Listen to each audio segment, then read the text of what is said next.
ఇప్పుడు time afternoon 3 అట్లా అవుతుంది. పెయిన్స్ అయితే మెల్లమెల్లగా స్టార్ట్ అవుతూ ఉన్నాయి. ఎంత పెయిన్ అయినా రాని నేనైతే ఇష్టంతో భరించాలి అనుకున్నా. ఈసారి మాత్రం నేను భరించలేని పెయిన్స్ అయితే వచ్చాయి. పాపకు నేను పడిన నొప్పుల కంటే 100 రెట్లు ఎక్కువగా వచ్చాయన్నమాట ఈసారి. నేను చేసిన మిస్టేక్ ఏంటంటే గోపి రైస్ తినడం అనమాట. పెయిన్స్ అయితే 1 మినిట్కి ఒక్కసారి వస్తూ ఉన్నాయి.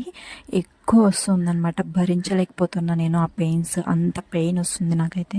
అక్కడ డెలివరీ రూమ్లోకి ఎవరిని రానివ్వరు. గోపి రైస్ తిన్నాను కదా, దానివల్ల ఫుల్ వామిటింగ్స్ అవుతున్నాయి. అలా డెలివరీ రూమ్లోనే 40 మినిట్స్ నేను భరించలేకపోయానమాట. ఆ పెయిన్ ఎలా ఉంటుందో కూడా చెప్పలేను. అంతేకాకుండా నాకు కుట్లు కూడా పడ్డాయి. ఫైనల్గా డెలివరీ అయిపోయింది. బేబీని చూస్తూనే చాలా హ్యాపీ అనిపించింది. ఇంతకీ నాకెవరు పుట్టారో కామెంట్ చేసేయండి. వీడియో నచ్చితే సబ్స్క్రైబ్ చేసుకోండి.